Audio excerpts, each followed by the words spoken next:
enough coffee. Well, thank you very much for accepting this interview. Welcome. Yannis, what is good music or good music composition for you? Well, I think it's one thing that what's good music as a listener, because and also that's my own criteria that I have for my own compositions, or that I ask of myself, because I think I don't really believe that there's a general thing as good music. I think each piece has its own, let's say, concerns or parameters which it sets out. And they could fulfill your expectations or defy your expectations, as a listener, and it could be, it's very subjective in that sense. So in terms of my own criteria for what I look in my own creative work, I want, firstly, I like the idea of having many perspectives. So to be able to, let's say, within one composition, be able as a listener to move into different ways of listening, or different ways of also interacting between the let's say the music or another medium. Also, openness is quite important for me. It goes with the same idea that as a listener, you're not forced into, let's say, me as a composer taking you round the piece, listen to this, listen to this. Listen. I try at least to have a kind of openness, and that also means often taking the time in a musical composition. And then I also, for me, sort of a piece should have also several layers, or what I can call it depth, if you like, where maybe you don't get everything in one listen, but you could listen again, and this time listen through another way and get something, let's say, more meaning on different levels. I think for me, that's quite important. So, it's also partly the way I think when I write, that I approach it on different levels.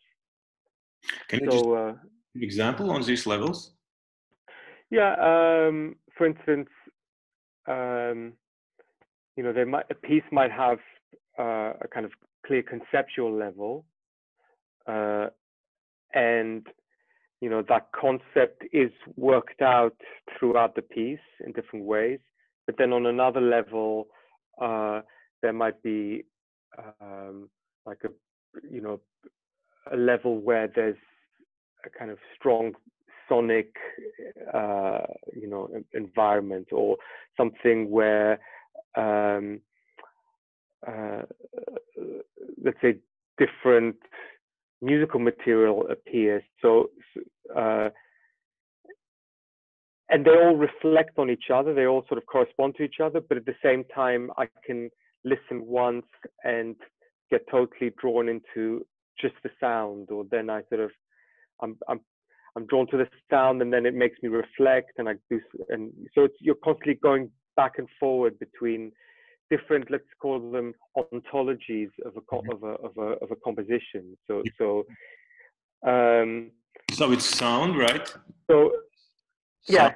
So it's sound. Let's say performativity, space, language. There's many different things that can interact in that sense. Yeah. So yeah, and for me, so a piece can reveal itself through many different listenings. Mm-hmm.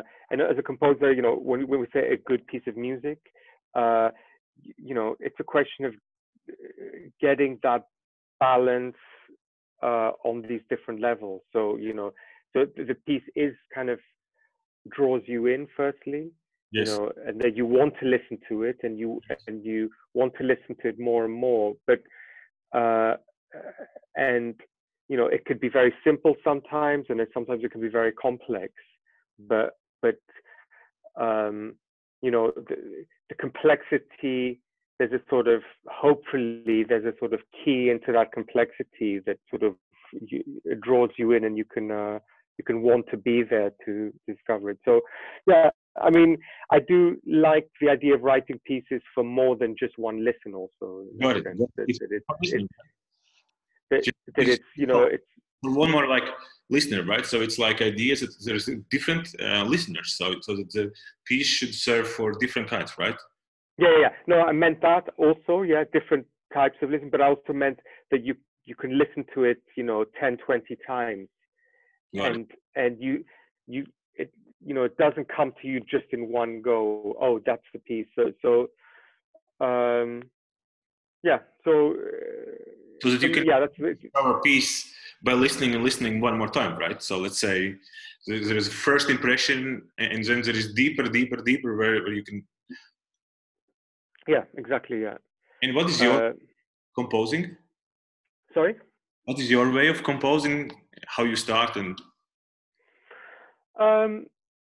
Let's say how I compose a piece. You mean how Yes. So often it comes with a concept. So it could be like a vague idea of let's say wanting to write a piece about this, or being inspired by something, but the concept somehow has to, in a way, create a kind of curiosity for me to sort of go open the computer, sit behind the piano, whatever. And the concept is often like a sort of almost could be like an impossible situation, like something that is a puzzle or that needs to be worked out. So there's always first this concept, then as we talked about before last year when I spoke to you, I spent like just a few weeks just trying out different material with the concept, and really because I like putting myself in that state of mind where my imagination is just free to go anywhere. So actually, I'm in the process now with a piece where I finished a piece last week, and now I'm just I'm going to give myself 2 weeks or so to try new, and every day I'll just do something new. So I try some material one day, and then I leave it aside. I don't judge it. I try something else, and so by the end of 2 weeks, then it's this idea we talked about prototyping an idea.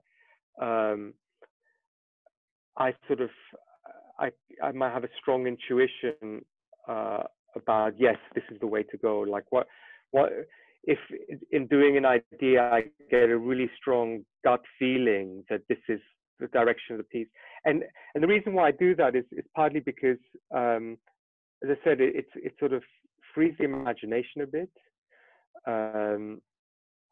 I don't get too fixed in this kind of way of thinking, that also because sometimes if I follow the concept, it could lead me to a very sort of clear way of thinking. I want to think, okay, let me try approaching it from a totally different angle, and sometimes forcing yourself to each day come up with something totally different is quite sometimes I feel myself going deeper and deeper and deeper into the idea.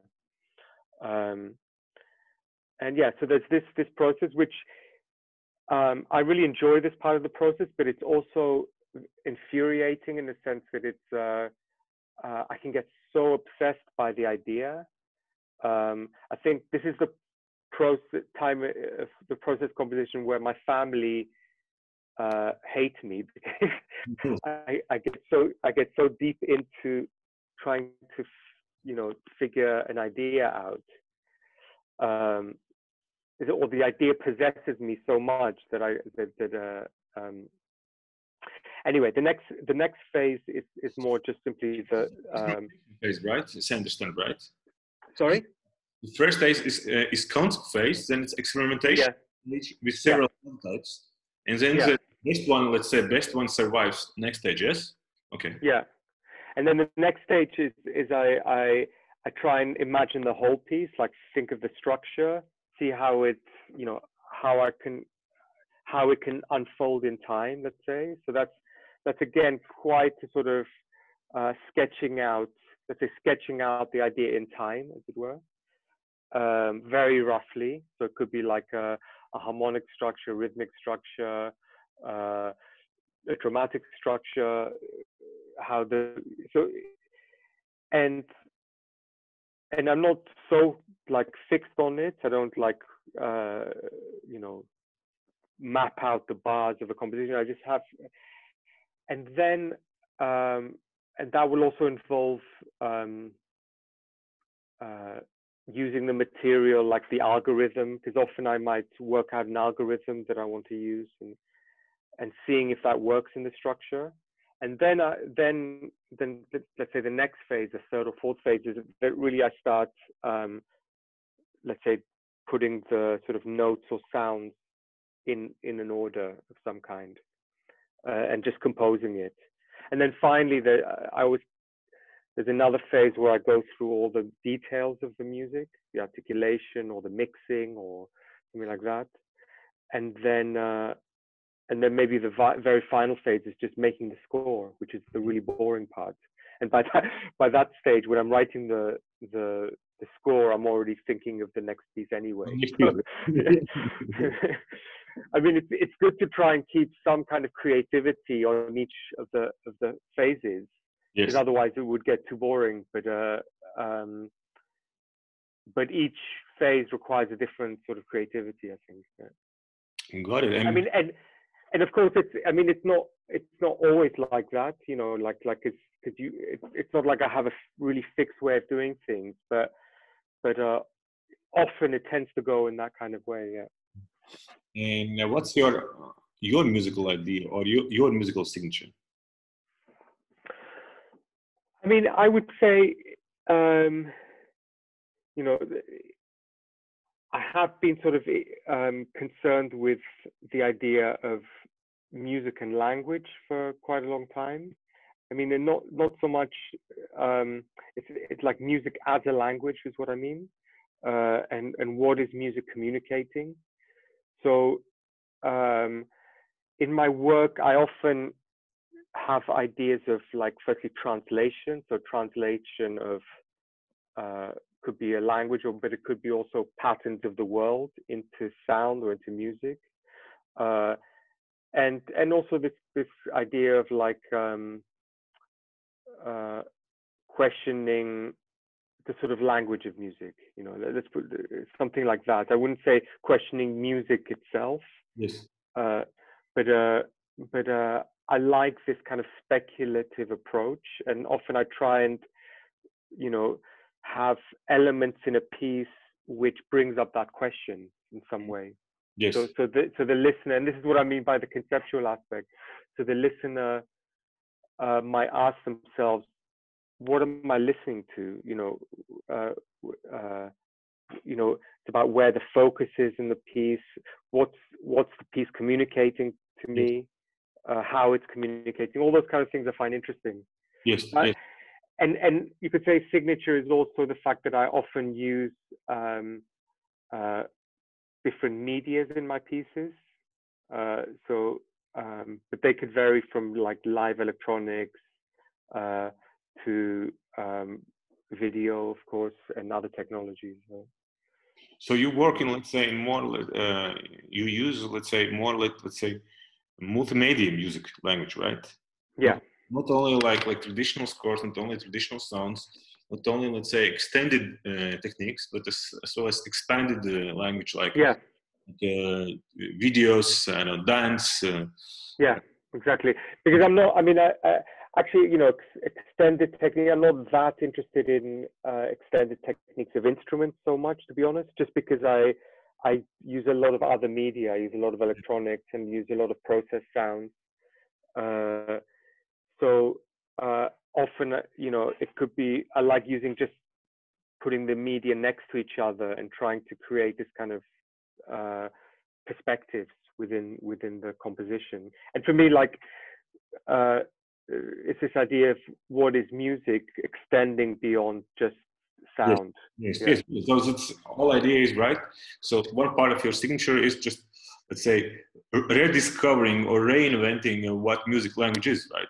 So it's only about sounds and all that previous tradition. When you expand sounds by extended techniques, but rather just expand music language by incorporating other media, right? Exactly. Yeah, that's exactly right. Yeah. And what you, as a composer, fears the most?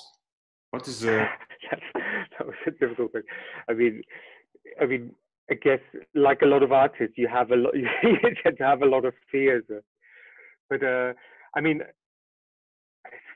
I think there's we encounter fear on many levels, like on a sort of day-to-day level, on a composition level. Sometimes I fear, for instance, missing an opportunity to go one direction, not seeing one opportunity in a piece to go one direction and not the other. So it's this creative thing, fear of not being at your best when you're, composing. But also, you could say general fears about, as one has as an artist. I think as you get older, you have, I guess when you're younger, you fear of not being recognized or not getting the opportunities or something. I think myself, as let's say, having had some kind of recognition of being like getting into my 50s now, I think my fear tends to be something like, your music not having relevance anymore or something like that, or not being relevant. I mean, not only in society, because I think, as contemporary music composers, we don't have so much relevance in society, sadly, but it's more like amongst your peers, or even, sometimes amongst students. I see myself as a teacher, sometimes fear that your students don't see yourself as relevant anymore. That's this kind of and I mean, that's more from the outside, and I think from more the inside, you have this fear that, simply you dry up, in a sense. You stop having the drive to compose, or the creative energy, something like that. Or even sometimes it's funny, because there's a few older composer friends who've told me that they don't like music anymore. This idea that music doesn't excite you anymore. Yes, it's that's also profession, right? Sorry? Just become profession. Yeah, maybe that's it. Maybe because it's so tied in with your profession, you lose the joy of music. Yeah. And why you still compose?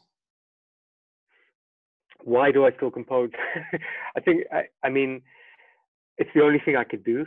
I don't think I could do anything else. But it's also no. I mean, because I can't compose if you told me just sit down and write something. I would find it very difficult to do this, to have more the repetitive thing, to do the same thing every day. It's like write another piano sonata, write another piano sonata. I don't think I could. For me, I need to. I often, I talked about this before, I get possessed by an idea. So like I'll have a concept, and I need to work that as kind of curiosity to see what kind of music would result from this idea, from this concept. And I could sit and think about it the whole day, and then I need to just, as I say, try things out and try to, and that, I find that exciting. That's why I do it, in a way. Like it's really about the sort of energy you get from creating, composing. I'm pretty sure most composers would also tell you this. I mean, I don't get so much joy from going to the premiere of my pieces. Yes. You know, I mean, that's not totally true. I mean, sometimes I do like working with musicians. The musicians can do something with a piece that looks like, wow, you know, that's amazing. But it's not. I mean, what I mean is like, it's not the sort of standing in front of an audience. It's not so much getting appreciation. It's really about the creation. You know, the sort of the idea of like, I love just being in the studio composing, or even I also love being in the studio recording with musicians. So it's kind of all the creative sides is what Yes. sort of makes me compose, I think. Yes. Yeah. Yes, I understand. But looking back, right, 10 years back, and like you now, and 10 years back, Yeah. what was the changes? Basically, if you look on your own works or way how you're doing, Yeah. because Well, I think if I would go like 15 years back, around 2005, I started writing these so-called music text films, these yes, pieces with projected text. So I think for the next 10 years, from 2005 to 2015, I did a lot of pieces with I did about 40, 50 pieces with projected text films, because I was just obsessed about that idea, and I wanted to try it in many different ways. And I even ended up, like, towards 2010, I started doing a PhD, like an artistic research PhD on this subject, which I called Imagined Voices. yes. And sorry, just for yeah, just in order to clarify that, right? It is in Imagine Voice, it's this idea, right, that you see the text and then there is some internal voice which reads the text, right? So if yeah, so it's so you see music, but you see the text and it blends with your internal voice. Yes. yeah, exactly. I mean, I was before then I was doing a lot of like pieces, like music theater pieces with text and voice, and then I realized with this projected text, I could put the voice inside the listener, and I don't need to have the voice sung or spoken, or and so and that's it. I was really fascinated by this idea of the inner voice and internal listening, and what's going on between the mind of the listener and the music. So as I said, I wrote quite a few pieces relating to this, and towards the end of that, I started exploring also bringing that idea also into the score a bit, and that led to quite a few pieces with a kind of interactive score. Mm-hmm. So also like a score which also has sound and text, but is also a score for musicians that also the audience shares. So I would say that also the last 5 years that sort of developed more and more this idea of a kind of interactive score in some way, or let's say non-alternative notations, Yes. and thinking of score as not just being a fixed paper medium. Yes. Can you explain your idea on that? What does it mean? Yeah. So what I mean is I mean, it started out with some pieces where the score was like on iPad, you know, because I saw musicians were using iPads more and more. So then I wanted to, so I wrote this little computer program that became an app, this Oniricon, that was like sort of self-generating score that was very sort of graphic and also had its own sound. So it acted as a sort of instrument score and sort of projector. And the musicians and audience could interact with it, you know.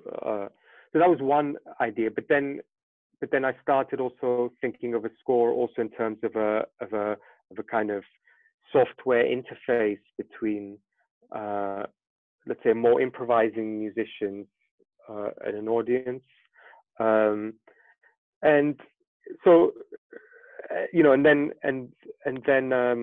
you know, I guess you could sort of classify a bit this piece, the unmute piece, the piece with the sensors, Yes. on that level, because it's, you know, the idea of a score for that is has to do with, you know, how this technology is how that is interacting throughout the piece, and how that sort of develops through the piece. So there's a kind of score for the interaction, and there's also a kind of, you could say, more traditional score, a guideline for the performers, what to do. And there's a choreography, which I wasn't responsible for also.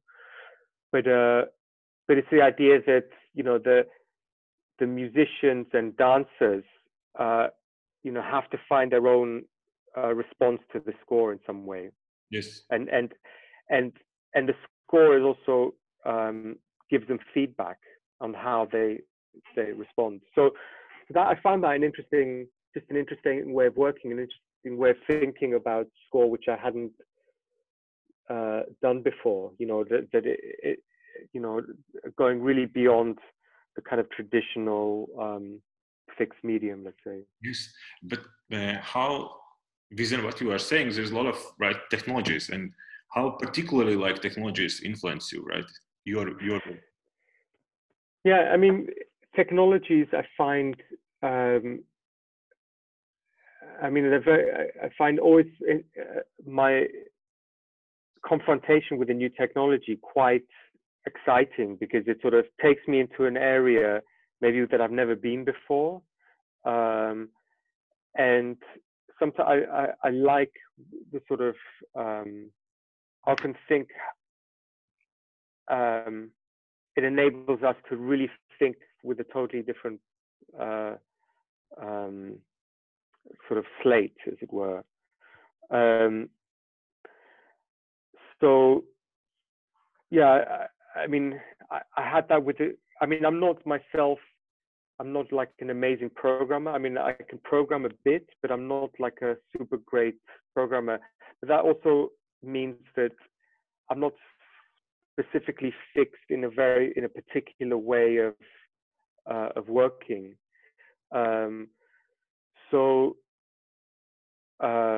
Yeah, so often, like, I might respond quite naively maybe to yes. a technology, you know, like, and maybe it brings a kind of childlike response to a technology that's made for something else. So I kind of value that way of working. So if I get a new instrument, which I've no idea what it does, Yes. As I'm discovering what it does, I will also, you know, immediately start creating what I wanted to do as Yes. well. So, so I have that response to many new technologies. So I do get excited by possibilities of them, and you know, maybe some stick with me for a bit longer, and some I just use once, or yeah. But for example, can you imagine yourself and your pieces in last century, right? Or it wouldn't be impossible, right? 20th century, you mean? Yes, 20th century, right? So let's imagine there is no laptops, there is no video software, I see. and there is no platforms where you can program, right? What you said, and there is no sensors, right? So that's this for me, it's very hardly to imagine your pieces in 20th century.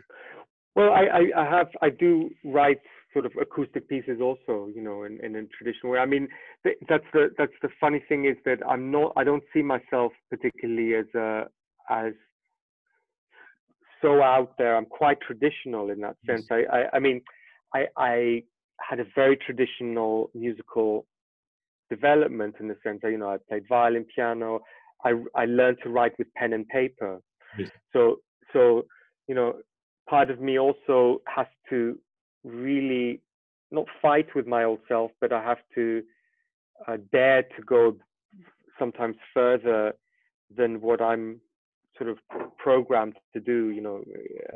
So no, I mean, I've written quite a few acoustic pieces. And sometimes when people ask me to write just an acoustic piece, I sometimes, do you really want me just to have no electronics? That's not my strength, but I do it, you know, and and I do enjoy it also. Yeah.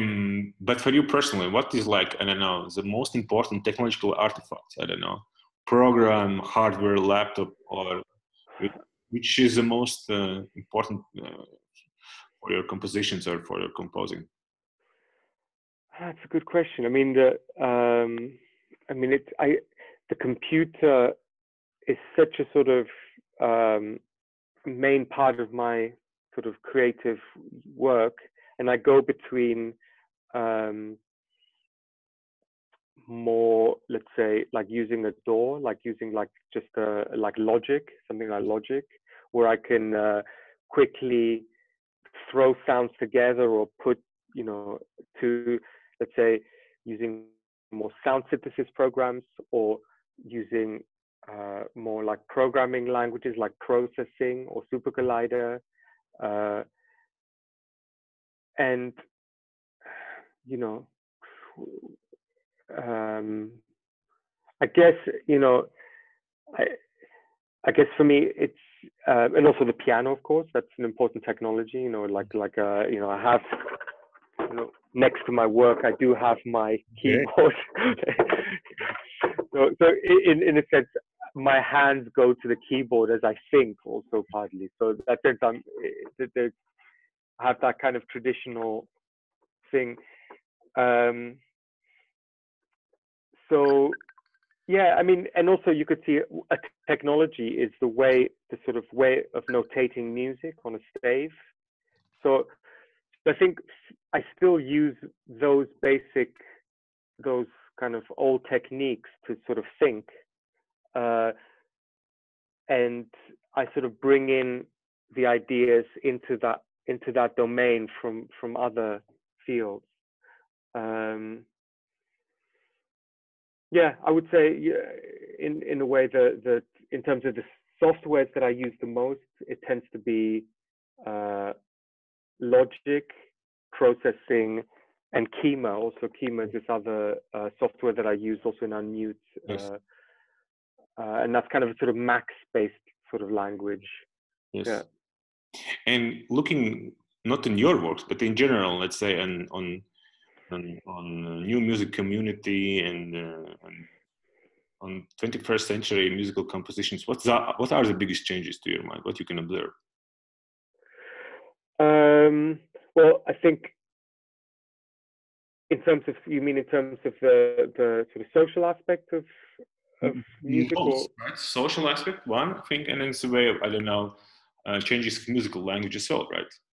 Yeah, I mean, okay, technology is obviously an obvious one. You know, that I think when you look at young composers, there's very few who don't use a computer now in their work. You know, like in whatever way, whether it ends up being acoustic music, but a computer is always there. But I think computer is also much more involved in the way an audience sort of also receives music. So in that sense, you know, the idea of the concert hall, I think, is something that's definitely changing. I mean, I can't help but think, just, you know, like recently, because the whole pandemic and the way, you know, how easily our kind of social rituals of going to the concert can just be curtailed or stopped, and I have the feeling in the future perhaps that's going to be less and less relevant. Yes. You know, I mean, it's crazy to think, you know, but if most of our let's say our cultural consumption, and certainly how we've experienced in the last half year, can happen, you know, at home or through the network. So I see a lot more exploration of the idea of like networked performances, you know. What do you mean by this? I mean, by whether it's through like something we've seen a lot in the last few months, things like Zoom or Yes. other interfaces through the internet, whether musicians are connecting or audiences are connecting, Right. or creators. But I could see that going much further in terms of, you know, really specific environments where we can access from our home that are sort of Let's artistic virtual spaces. reality music, right? Music for Sorry? virtual reality. Let's say music for virtual reality, right? Yeah, so exactly. So VR, the VR thing, I'm sure that's going to go much further and make, because VR at the moment, I mean, it's still quite very, you know, unphysical experience. Yes. You know, I mean, you would get these crazy sensations with it, but somehow I imagine the future, you know, becomes much more real. Let's Yeah. say in terms of involving our bodies and you know, a richer experience, and also hopefully a more also a level that goes beyond let's say a game or cinema, or you know, a kind of experiences that we already know. Yes. But yeah, so I'm sure like I see also a lot of young artists already, you know, wanting to explore that much deeper than so I see that as a thing. Of course, you know, maybe we talked about it last time, you know, how AI is going to develop in terms of how it's, you know, how it's going to go together with artists. You know, I could see artists having a love-hate relationship with the idea of artificial intelligence, especially when it starts to take over much more creative dimension, which I really see. You know, I mean, I'm not going to say that artists are going to stop, you know, functioning, because you know they're going to be less relevant. But I think there's so much to explore in AI that it has to do with not so much about recreating what we already know, getting computers to do what we do, but more like thinking in ways we've never thought before. Yes. You know, I think you know, that is definitely going to be an avenue which we're going to explore, and hopefully will be very exciting.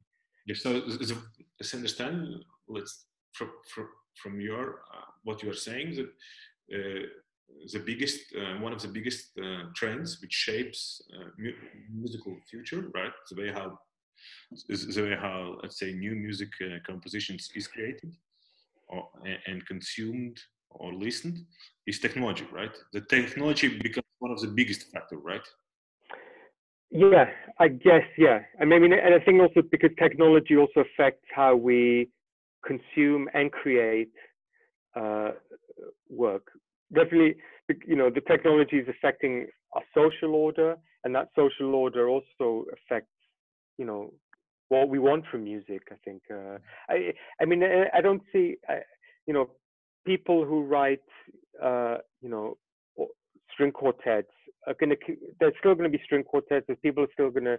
All the things we already do are still gonna continue, but. And you know, the questions about contemporary music, I think, because for contemporary music to remain alive, because you can say that contemporary music is quite dead already, you know, but for it to remain alive, it has to engage with the most you know, relevant technologies or at the moment, you know, like, and it has to make sense of that for us. Yes, absolutely. Because that's, for me, that's it's only raison d'être. I mean, we can make beautiful music, we can make beautiful things, but I think the relevance of going to see new, old, beautiful things is not going to be so important. I think contemporary music has to deal with all these constant changes that are happening in society. Yes. Otherwise, it's dead. It's classical music also, you know. Yes. But can you imagine not only technologies, some other things as well? I don't know, topics, right? Or concerns? I don't know, like environmental. Yeah, I mean that's the thing. Well, I think with environmental issues, they're going to obviously affect us socially. I mean, I think the first way we're going to experience that is social upheaval. Yes. And God knows what. I can't really find it very difficult to imagine, let's say, optimistic scenarios for that. Yes. But how can music? What can music function? I guess you're trying to suggest that, you know, on the opposite of technology, you have like a more kind of I don't know. Luddite, yes. like anti-technology movement, which yes, or maybe like I don't know, more.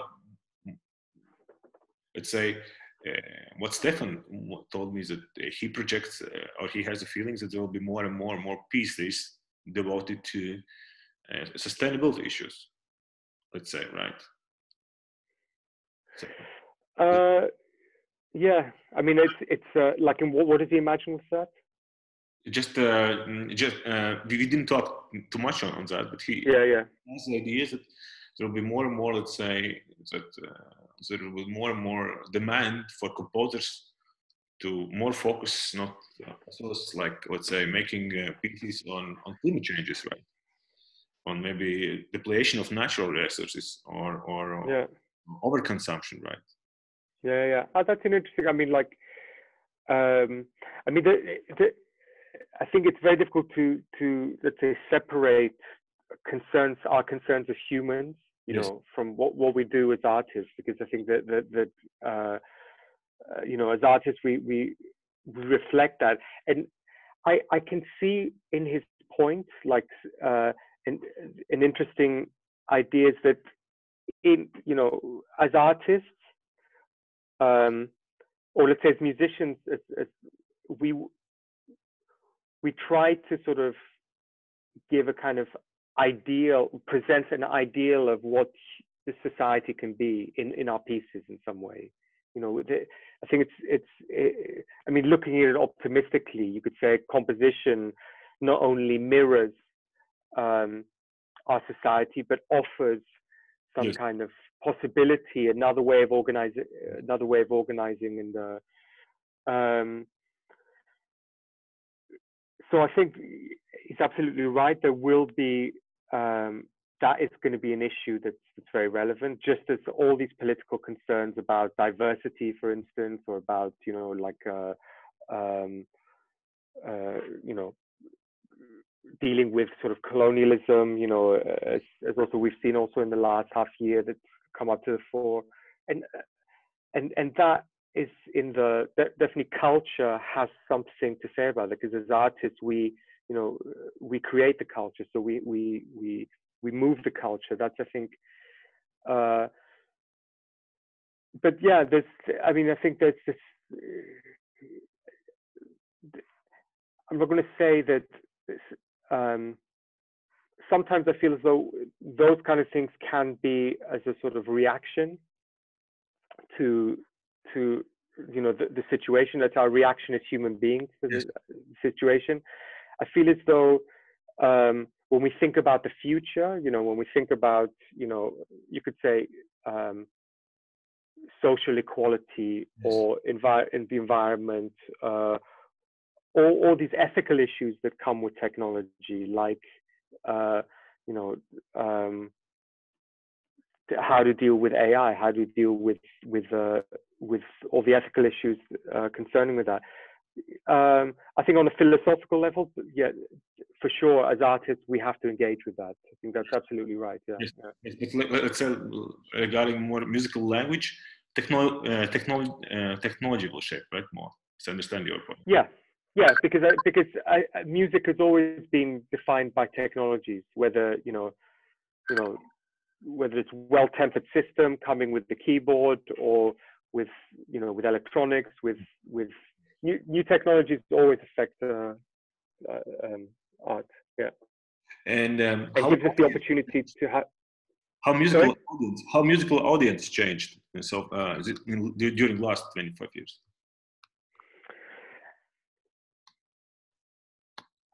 It's very difficult to say. Like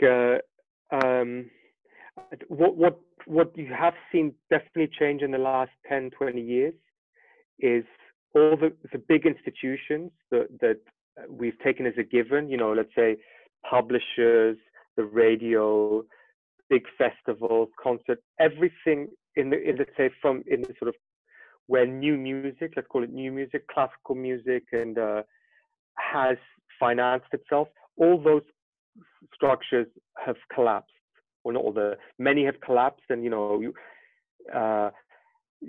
maybe in the richer countries something still goes on, but I see, you know, I consider Holland as one of the sort of poor countries, and I see, you know, a lot of the those institutions are just being cut. It's not necessarily a bad thing, purely a bad thing. You know, there's also good things with that, but we have to totally rethink the relation to society. You know, the arts, and that has changed definitely. So, as a composer, I don't rely. You know, before I always knew that I will have this kind of classical new music audience. Yes. Now, access to that audience is less and less because there's less and less opportunities to have these kind of concerts. Yes. And I find myself navigating a lot between, let's say, contemporary theatre, contemporary art audience, and contemporary music. So it's not. I feel as though at least what I do is in a way somewhere in between these different fields. I mean. And which is good and bad, you know, it's, you know, it's never having a sort of concert in an art gallery or focusing on the music in a sort of music theater setting it's not ideal. And the audiences, you don't sometimes they don't really not understand. They don't listen in the way that, let's say, a pure music audience might listen. But I find it quite exciting and healthy that you have to re-engage with a different audience. Yes. So that's what I'm trying to say is that I think that the idea of a purely music audience is getting less and less. Yes, good.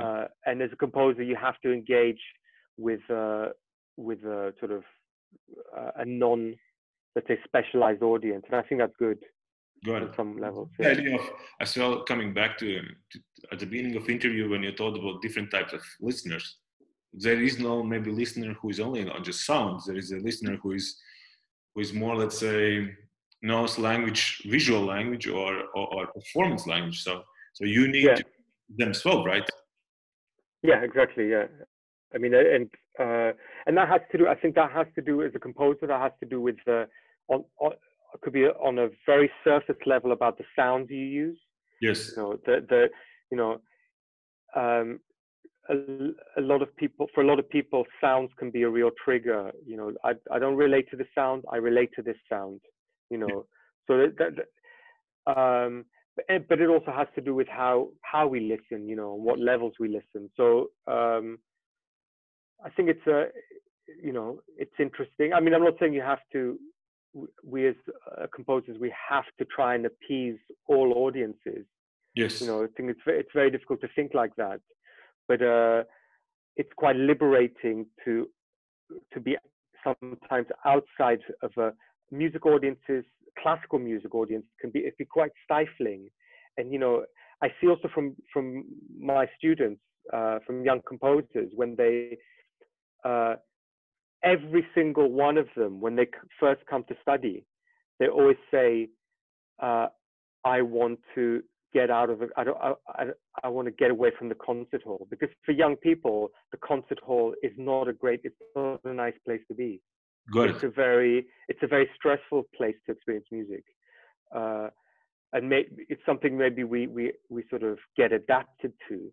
But you see that like a lot of young composers want to want to go beyond that in some way. Yeah. And how you see, what is the role of new music in society? Because there is none anymore. Maybe as you said, maybe this is already dead, right? I mean, I mentioned it before that I think that the role of new music is to figure out how, to test out ways that different relations of things, different ways of seeing the world. I still think art is valuable in that sense. Yes. So for instance, this is maybe an obvious thing. If we talk about these ethical issues or what are we going to do? How are we going to relate to new technology, for instance? I think art and music is really an interesting domain to experiment with that, to try out before a technology becomes too much adopted into a very sort of commercial or consumer or conventional way. Artists can reconfigure it and find other relations to ourselves for it. And I think that's interesting, that's still, and of course you could say it's also great to make beautiful things, things that give joy to people. There's always a place for that in society as well. Yeah. Thank you very much for the interview. Yeah.